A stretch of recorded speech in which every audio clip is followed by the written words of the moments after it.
Lieutenant James Beckett marched with precision, leading his unit of royal guards through the streets near Buckingham Palace. Their red tunics and towering bearskin hats were a beacon of tradition, an unshakable symbol of discipline and order. Tourists lined the streets, cameras flashing as they captured the spectacle of the King's Guard in perfect formation, moving with mechanical precision. James had led countless processions like this, each one executed with unwavering discipline. Nothing could break their formation. Nothing could stop the march. Or so he thought. Near the Victoria Memorial, a woman in a luxury designer coat, oversized sunglasses, and an attitude that screamed privilege planted herself directly in the guard's path. She held up her phone, snapping selfies, completely oblivious, or, more likely, deliberately ignoring the dozens of people warning her to move. "Oh my God, the lighting is perfect here," she gushed, flipping her blonde hair over her shoulder as she posed dramatically. A nearby tourist, an older gentleman in a tweed cap, shook his head. "Miss, you need to move. They won't stop." Karen barely acknowledged him, giving him a dismissive wave. "Relax. They're just marching. What are they going to do? Run me over?" Another woman, a tourist with an American accent, whispered to her husband, "Oh, she has no idea what she's in for." James' eyes remained fixed ahead, his steps synchronized with the heavy thud-thud-thud of the regiment's boots against the pavement. He had seen it before. Tourists who thought they were above tradition, who believed that because the guards didn't speak, they weren't trained to react. But he also knew the rule. Nothing stopped the march. The guards would not break formation, not even for an entitled woman with a phone. James felt the tension building in the crowd as they drew closer to her. But Karen remained planted like she owned the street, giggling as she live-streamed herself. And then it happened. The impact. One of the guards, a young but sturdy soldier named Corporal Hayes, let out a booming voice, bellowing the warning that had echoed through the streets of London for centuries. "Make way for the King's Guard." Karen barely had time to react before she was shoulder-checked with military precision, her designer bag flying into the air, her heels slipping on the pavement. The crowd gasped, then erupted into laughter. Karen screeched as she hit the ground, sunglasses knocked askew. "Oh my God! You can't do that," she wailed. James didn't flinch. The march continued without hesitation, boots thudding past as if she didn't even exist. The tourists burst into applause, some cheering, others pulling out their phones to record her embarrassing display. Karen scrambled to her feet, red-faced and furious, spinning to face the guards who were already halfway past her.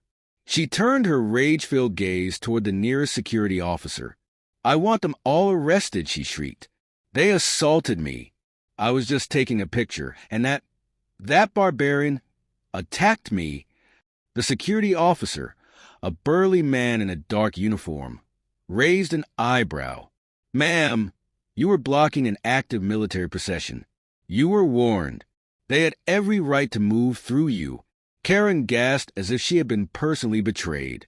"That's ridiculous. I'll have your job for this. I demand to speak to someone in charge."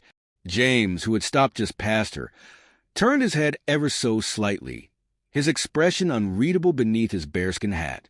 His voice was calm, but unwavering. "You are speaking to someone in charge." Karen's face twisted in outrage, but she was about to learn just how serious her mistake had been. Lieutenant James Beckett had seen many types of tourists in his years serving with the Royal Guard. Some were respectful, awed by the tradition and discipline. Others were mischievous, trying to make the guards flinch. But then there were the entitled ones, people who believed that because they were rich, loud, or important in their own little worlds, they were above tradition, above rules, above the King's Guard itself. Karen Dawson was one of those people. She staggered to her feet, adjusting her now misaligned sunglasses as she turned to glare at James and his unit, her face twisted in fury. Her designer coat was scuffed with dirt, her expensive bag lay in the street, and her entire embarrassment had been caught on video. "You!" she screeched, jabbing a manicured finger toward James. "You are in so much trouble." James, still standing ramrod straight, let her words roll off him like water off a soldier's back. The unit remained in formation, completely ignoring her tantrum. Karen, clearly not used to being ignored, whipped around to the security officer standing near the Victoria Memorial. "I demand that you arrest them all," she shrieked, her voice bordering on hysterical. The security officer, Sergeant Billings, had been stationed at Buckingham Palace for over 20 years. He had dealt with everything from tourists climbing the gates to activists throwing paint at the palace walls. But Karen was a special kind of problem. He sighed, adjusting his radio. "Ma'am, you were blocking a military procession. The guard had every right to proceed through their designated path." Karen's eyes bulged. "They pushed me. That man." She pointed wildly at Corporal Hayes, the guard who had made contact. "Assaulted me." Billings raised an unimpressed brow. "The Royal Guard gave you a lawful warning. You chose to ignore it." The tourists, who had initially gasped in shock, were now grinning, filming, and whispering amongst themselves. "She really thinks she can stop the King's Guard. She's making it worse for herself. This is better than my tour of the Tower of London." Karen, hearing the laughter and hushed comments, turned on the crowd next. "What are you all laughing at?" A nearby tourist, an older woman with a thick Irish accent, smirked. "Your entire life decision-making process, love." The crowd burst into laughter. Karen's face turned red, but she wasn't done yet. "Fine," she spat, turning back to Sergeant Billings. "If you won't arrest them, I'll press charges myself. I know my rights." Billings let out a slow breath, keeping his patience. "Ma'am, you don't seem to understand how serious this situation is. Blocking the Royal Guard's path is considered obstruction of a military procession, which is a punishable offense under British law." Karen blinked, suddenly less confident. You're lying." Billings motioned to a second officer nearby, who was already holding a citation booklet. "You are being issued a fine for obstruction and endangering a military procession. You may also be subject to further legal action, depending on your behavior." Karen's mouth fell open. "Wait, what? You're fining me?" "That's correct, ma'am," Billings said dryly, scribbling on the form. Failure to comply could lead to detainment. Karen looked around, eyes wide, waiting for someone to come to her defense. But no one did. Not her fellow tourists, who were still filming, giggling, and waiting to see if she would make it worse. Not the Royal Guard, who remained perfectly stoic, their disciplined faces betraying nothing. Not even the few sympathizers in the crowd, who were now realizing that Karen had no power here. Her tantrum had failed. She was not above the law. And now, she had to face the consequences. The moment Sergeant Billings issued the fine, a hush fell over the crowd. The laughter and murmurs died down, replaced with an anticipatory silence, as everyone watched Karen Dawson's face shift from arrogance to disbelief. Her perfectly manicured fingers trembled as she reached for the citation, as if simply touching it would burn her. This is ridiculous," she sputtered, her voice rising an octave. "You're actually fining me for standing on a street." Billings remained stone-faced, the way only a man who had spent 20 years dealing with entitled tourists could be. "You're being fined for obstruction of a military procession, ma'am. Under UK law, you are required to comply with lawful commands given by a member of the armed forces or security services. You were warned." Karen let out a half-sob, half-screech, looking wildly around at the crowd as if anyone, would come to her defense. But instead, all she saw were amused faces and a dozen cameras still recording. The reality of the situation began to settle in. No one was on her side.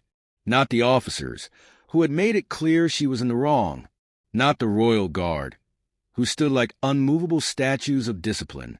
Not the tourists, who were now thoroughly enjoying every second of her humiliation. Her voice trembled as she tried again. "You don't understand. I work with government officials. I have connections.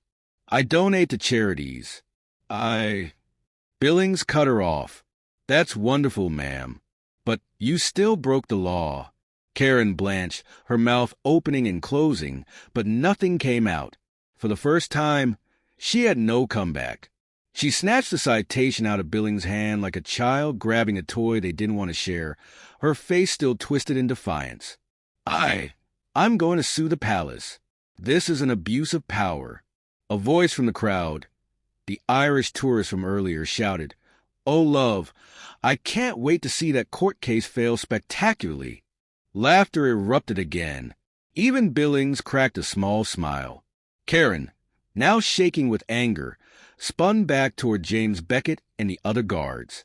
"You think you're so powerful?" she hissed. "You're just men in silly hats marching in circles." James didn't flinch. He didn't even blink. Instead, he did what all royal guards were trained to do in moments like this. He simply took one step forward. The heavy thud of his boot against the pavement was like the sound of a gavel slamming down in a courtroom. Karen instinctively stumbled backward, clutching her purse like she expected him to lunge at her. James, of course, remained perfectly still. But that single step, that one subtle move, sent an unmistakable message. Your tantrum is meaningless. You are beneath my notice, and you need to leave. Karen let out a frustrated shriek, spinning on her heel and storming away, her heels clacking violently against the pavement. The crowd, without hesitation, broke into thunderous applause. "Long live the King's Guard," someone cheered. A group of tourists in matching shirts began chanting, "Make way for the Guard! Make way for the Guard!" James Beckett remained motionless, his eyes fixed forward, never acknowledging the scene unfolding around him. But deep down, he knew this was a moment that wouldn't be forgotten. Karen tries to take revenge. 2 days later, James was summoned to a briefing room inside the palace security offices. As he walked in, he was met with a familiar face, Sergeant Billings, who was sitting behind a desk, shaking his head while looking at a stack of legal paperwork. James saluted. "Sir." Billings sighed. "Lieutenant Beckett, congratulations. You've made the news." James remained unflinching, though internally he knew this had been inevitable. "What happened?" Billings gestured to a laptop screen, where a paused BBC News segment showed a pixelated image of Karen Dawson mid-screech. "Your friend Karen tried to file an official complaint against the King's Guard," Billings said. "She claimed you and your unit attacked her without provocation." James exhaled quietly through his nose, already knowing what Billings would say next. But Billings continued with a smirk. Unfortunately for her, every single camera on the palace grounds caught what really happened. And, well, he clicked play on the video. James watched as the unedited palace CCTV footage showed Karen stepping into the guard's path despite multiple warnings. Corporal Hayes issuing the lawful command, "Make way for the King's Guard." Karen being gently knocked aside when she refused to move. Karen throwing a tantrum while everyone laughed at her. James didn't react, but Billings chuckled. "This footage was submitted to her lawyer this morning," he said. 15 minutes later, she withdrew her complaint. James nodded. "Expected outcome, sir." Billings leaned back, smirking. "You handled yourself flawlessly, Beckett. That step forward, pure perfection. You reminded her she's nothing compared to the King's Guard, and you didn't even have to say a word." James didn't smile, but his posture relaxed slightly, the closest thing to amusement he ever displayed while on duty. Billings sat forward. "As for your unit, the palace has received an overwhelming wave of support after the footage went viral.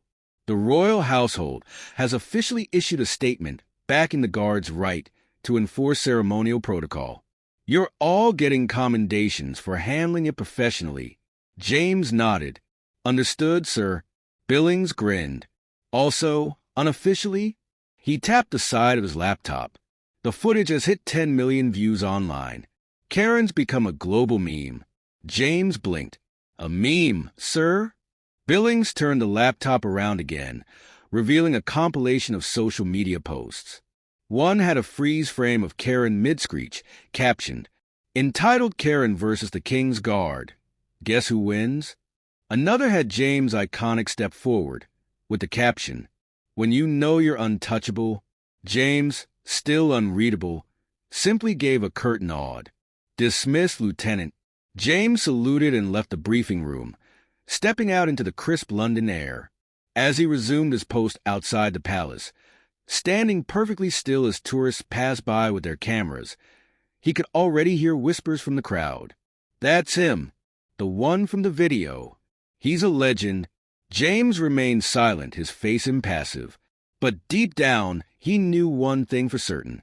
No one would ever dare stand in the way of the King's Guard again.